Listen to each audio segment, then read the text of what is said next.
สบายดีทุกคนมื้อนี้หน่อยพาทุกคนมาย้อนเบิ่งห้องฮอยประวัติศาสตร์ซึ่งว่าสถานที่แห่งนี้แม่นวัดเสียงลมตั้งอยู่เมืองเสียงฮอนแขวงสยามบุรีแขวงสยามบุรีแม่นจะอยู่อีกฝั่งหนึ่งของแม่น้ำคองบอกง่ายๆก็คืออยู่ฝั่งเดียวกับประเทศไทยซึ่งว่าต่างแขวงถ้าจะเข้ามาแขวงสยามบุรีก็แม่นต้องข้ามแม่น้ำคองมาและที่ทุกคนกำลังเห็นอยู่นี่แม่นพระธาตุเสียงลมรวมอายุมาฮอดปัจจุบันนี้ก็แม่นได้700กว่าปีแล้วสร้างตั้งขึ้นตั้งแต่สมัยที่ว่าอาณาจักรลาวล้านสร้างรุ่งเรืองสมัยที่พระเจ้างุ่มเพิ่นเอาศาสนาเข้ามาเผยแพร่ใหม่ๆพู้นล่ะ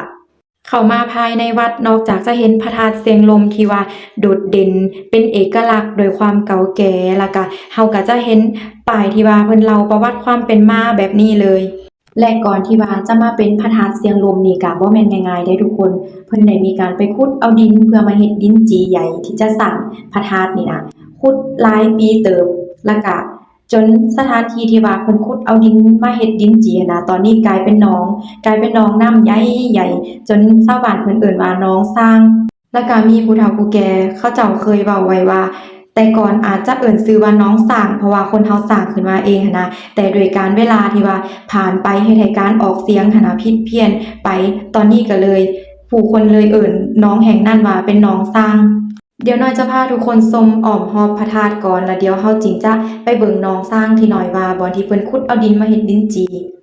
เดี๋ยวอ้อมรอบเพิ่นก็จะมีปลูกดอกไม้ไว้ดอกไม้นี่ปกติเห็นอยู่บ่อนอื่นเนี่ยจะบ่ต้นใหญ่ปานนี้เด้ทุกคนแต่ว่าอยู่นี่ด้วยความที่เพิ่นอาจจะปลูกมาหลายร้อยปีแล้วหั้นนะล่ะมันก็จะต้นใหญ่เป็นแบบนี้เลยเวลาเฮามาทานนี่ก็สามารถมาบูชาเอาได้เด้อ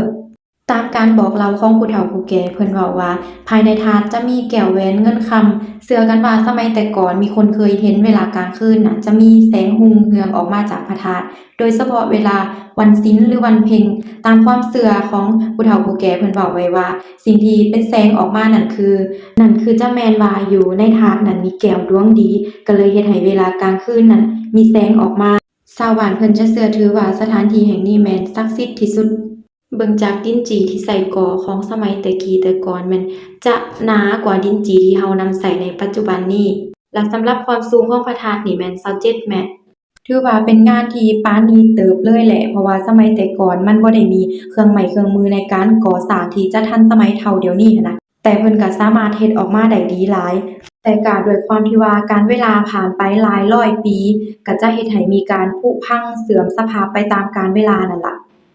ตัวนี้แม่นน้ำบ่ศักดิ์สิทธิ์เด้อทุกคนเชื่อกันว่าสมัยแต่กี้พ่อค้าชาวขายหรือว่าแขกคนที่ไกลไปไกลมาหั้นนะได้มาดื่มน้ำบ่แก้วนี้เป็นน้ำบ่ศักดิ์สิทธิ์นี่แหละจะเฮ็ดให้มีโชคมีลาภการเดินทางก็ตลอดปลอดภัยหั้นนะ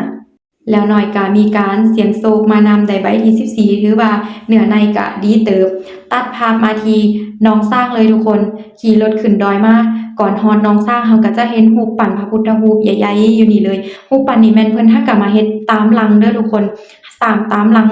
ส่วนว่าหนองสร้างแม่นมีมาได้หลายร้อยปีแล้วเพิ่นเฮ็ดบ่อนนี้เป็นบ่อนท่องเที่ยวเป็นบ่อนศูนย์รวมศาสนาของคนภายในเมืองเลยก็ว่าได้แล้วก็จะมีเทศกาลที่ว่าในปีหนึ่งจะมีครั้งหนึ่งหรือ2ครั้งที่เพิ่นจะมารวมโตกันชาวเมืองชาวพุทธหรือว่าแขกต่างบ้านต่างเมืองมารวมโตกันมาเฮ็ดบุญเฮ็ดทานอยู่สถานที่แห่งนี้ถ้าเฮาขี่รถเข้ามาฮอดตัวเมืองเสียงฮอนปุ๊บแล้วแม่นเฮาจะเห็นพระพุทธรูปนี่ก่อนเลยเพราะว่าเพิ่นตั้งอยู่บนสูงแล้วก็เฮาสามารถเลี้ยวเห็นได้ง่ายการหล่อพระสมัยนี้บ่ค่อยมีรอยต่อคือสมัยก่อนที่ว่าจะหล่อเป็นชิ้นส่วนแล้วจึงเอามาประกอบตามหลังเด้ทุกคนอันนี้แหละน้องสร้างที่น้อยว่านะแต่ก่อนน่าจะชื่อว่าน้องสร้างแต่ว่าปัจจุบันนี้เพิ่นเอิ้นว่าน้องสร้างเป็นน้องที่ทั้งกว้างแล้วก็ทั้งใหญ่เลยจนแบบสามารถเฮ็ดเทศกาลแข่งเรืออยู่นี่ได้เลยเวลาออกพรรษาเนาะชาวเมืองเสียงฮอนเขาเจ้าเฮ็ดบุญประเพณีแข่งเรือน่ะเขาก็จะมาแข่งอยู่หนองแห่งนี้ล่ะทุกคนบ่ฮู้ว่าเพิ่นใช้เวลาจักปีก่อนที่ว่าจะขุดเอาดินไปสร้างพระธาตุแล้วจนได้หนองน้ำที่ว่าทั้งใหญ่ทั้งกว้างแบบนี้ น้อยเองก็เป็นคนต่างบ้านที่มีโอกาสได้กลายมาทางนี้ล่ะรู้สึกสนใจเกี่ยวกับพระธาตุเสียงลมก็เลยลองหาข้อมูลเบิ่งถ้าเว้าผิดพลาดประการใดก็ขอโทษขออภัยเด้อแขกต่างบ้านต่างเมืองไผไกลไปไกลมาอยากมาแวะก็สามารถมาแวะได้เด้อมาเบิ่งห้องห้อยประวัติศาสตร์ความงดงามทางศาสนาได้